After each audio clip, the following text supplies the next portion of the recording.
Hello বন্ধুরা, বাংলা নিউজে আপনাকে স্বাগত। শুরুতে সংবাদের শিরোনাম, পরে বিস্তারিত জানিয়ে দেব আমাদের হাতে থাকা সর্বশেষ গুরুত্বপূর্ণ আপডেট বাংলা সংবাদ। জানা যাচ্ছে সরকারে ধর্মভিত্তিক দলের লোকেরা সুষ্ঠু নির্বাচনে বাধা, বলেন রেজভী।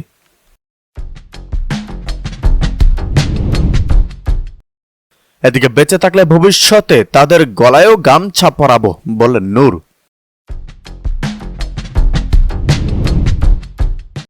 সর্বশেষ আপডেট পাওয়া যাচ্ছে রোহিঙ্গা সমস্যায় রাজনৈতিক সমাধান খুঁজে বের করতে হবে, রয়েছে বিস্তারিত।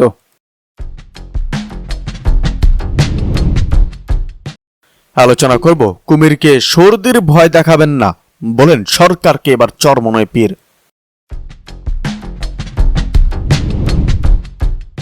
সর্বশেষ আপডেট পাওয়া যাচ্ছে রোহিঙ্গা সহায়তায় বিদেশি অনুদান কমছে, বাড়ছে বাংলাদেশের ব্যয়।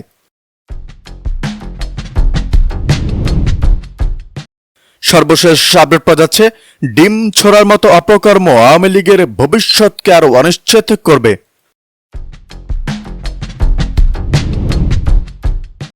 এদিকে বিশ্বমঞ্চে ভবিষ্যতের নেতাদের পরিচিতি করতেই জাতিসংঘে যাচ্ছেন 4 রাজনৈতিক।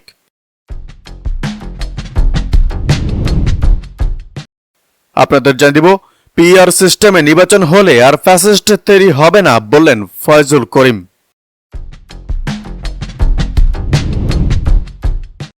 আলোচনা করব চাঁদাবাজদের কারণে মানুষ অধিকার বঞ্চিত, বললেন ফয়জুল করিম।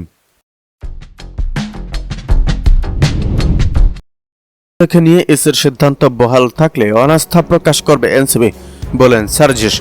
শাপলা প্রতীকে নিয়ে নির্বাচন কমিশন তাদের সিদ্ধান্ত বহাল রাখলে অনাস্থা প্রকাশ করবে জাতীয় নাগরিক পার্টির অর্থাৎ এনসিপির, বলে জানিয়েছেন দলীয় উত্তরাঞ্চলের মুখ্য সমন্বয়ক সার্জিস আলম।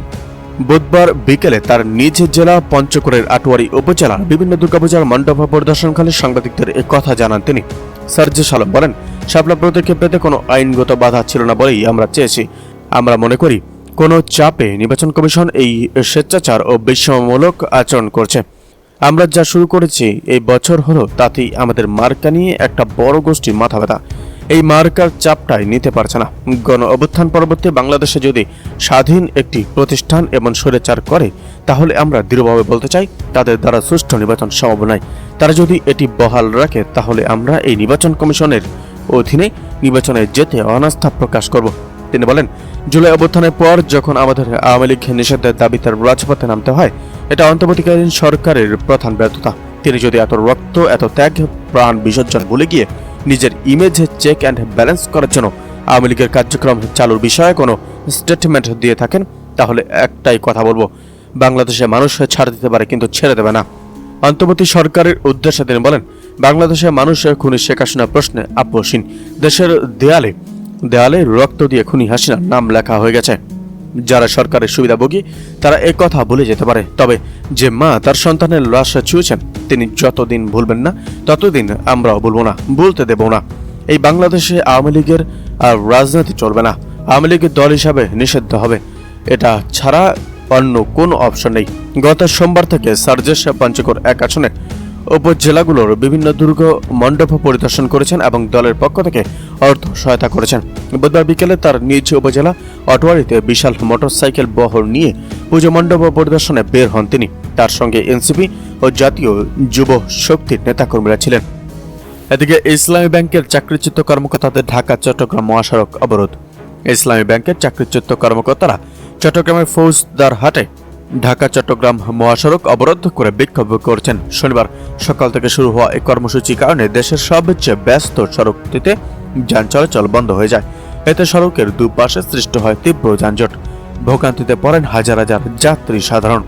সকাল 11:30 থেকে সড়কের পাশে জড়ো হতে থাকেন চাকরিচ্যুত কর্মকর্তারা এবং মানববন্ধনে অংশ নেন।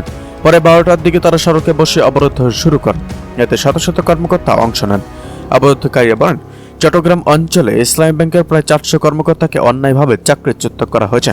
পাশাপাশি আরো 4 থেকে 5,000 কর্মকর্তাকে এএসজি করে কর্মস্থলে নিষ্ক্রিয় করে রাখা হয়েছে। এতে তারা যেভাবে মানবতার জীবনযাপন করছেন, তেমনি পরিবার নিয়ে পড়েছেন চরম অনিশ্চয়তায়। উল্লেখ্য, গত শুক্রবার সংবাদ সম্মেলনের মাধ্যমে চাকরিচ্যুত কর্মকর্তারা রোববার থেকে ঢাকা বিরতির ঘোষণা দিয়েছিলেন। যদিও শনিবার সকাল থেকে মানববন্ধন ও অবরোধ কর্মসূচির মাধ্যমে তাদের আন্দোলন শুরু হয়। এদিকে মহাসড়ক অবরোধের কারণে চট্টগ্রামমুখী ও ঢাকামুখী যানবাহন দীর্ঘ সময় আটকে পড়ায় সাধারণ যাত্রীরা ভোগান্তির শিকার হন। পরিস্থিতি নিয়ন্ত্রণে আনতে পুলিশ ঘটনাস্থলে অবস্থান নিয়েছে, যদিও দুপুর পর্যন্ত কোনো অনাকাঙ্ক্ষিত ঘটনা ঘটেনি। এদিকে বাংলাদেশের পুলিশ হবে লন্ডনে পুলিশের মতো বলেন এসএমপি কমিশনার। সিলেট মহানগর পুলিশ কমিশনার আব্দুল কুদ্দুস চৌধুরী বলেছেন, আমরা পুলিশের আচরণগত পরিবর্তন নিয়ে কাজ করছি। একই সময় সিলেটের সব বাংলাদেশের পুলিশ লন্ডন পুলিশের মতো হবে, আমি সেই স্বপ্ন দেখি। বুধবার দুপুরে জিনিয়া অ্যাপস উদ্বোধন উপলক্ষে নিজ কার্যালয়ে সংবাদ সম্মেলন করে তিনি কথা বলেন। এসএমপি কমিশনার আব্দুল্লাহ কুচ্ছুর চৌধুরী বলেন, এই অ্যাপের মাধ্যমে নাগরিকরা সহজেই পুলিশের সহায়তা পাবে এবং বিভিন্ন জরুরি সেবার সঙ্গে সরাসরি সংযুক্ত হতে পারবেন। অপরাধ রোধে পুলিশের সক্ষমতা বাড়ানো হচ্ছে জানিয়ে তিনি বলেন, বর্তমানে মোবাইল চুরি একটি বড় সমস্যা, তবে পুলিশের সক্ষমতা বাড়ানোর চেষ্টা চলছে এবং অপরাধীদের তথ্য জানাতে নাগরিকদের উৎসাহিত করছে। সিলেটের নিরাপত্তা ব্যবস্থার আধুনিকরণে নগরের সিসিটিভি মনিটরিং ব্যবস্থার উন্নয়ন হবে জানিয়ে কমিশনার বলেন, পুরো নগরকে সিসিটিভি ক্যামেরার আওতায় আনা হবে এবং এআই ভিত্তিক অ্যানালাইসিসের মাধ্যমে তা মনিটর করা হবে। ফলে নগরের প্রতিটি প্রান্তে পুলিশের নজরদারি থাকবে। বিশেষত স্কুলগামী শিক্ষার্থীদের নিরাপত্তা নিশ্চিত করার জন্য এই ব্যবস্থা গুরুত্বপূর্ণ ভূমিকা রাখবে। সিলেটে চলমান ব্যাটারি চালিত অটোরিকশার বিরুদ্ধে অভিযান অব্যাহত রয়েছে জানিয়ে আব্দুল কুদ্দুস চৌধুরী বলেন, গত 3 দিন ধরে আগের মতো নির্দিষ্ট সময় ও স্থানে অভিযান না করলেও সন্ধ্যার পর বিভিন্ন স্থানে অভিযান চলছে। পুলিশ কমিশনার জানান, আগামী 16 অক্টোবর থেকে সিলেটের মোগলাবাজার থানায় অ্যাপটির কার্যক্রম শুরু হবে এবং 1 মাসের মধ্যে পুরো সিলেট নগরের সব থানায় এটি চালু করা হবে। অ্যাপটি ব্যবহারকারীদের জন্য সহজে পুলিশের সঙ্গে যোগাযোগের সুযোগ তৈরি করবে। বিশেষ করে SOS বাটন ব্যবহার করে যে কোনো বিপদে পুলিশের সহায়তা পাওয়া যাবে। একটি ক্লিকেই সংশ্লিষ্ট থানায় নোটিফিকেশন যাবে এবং পুলিশের ঘটনাস্থলে পৌঁছবে।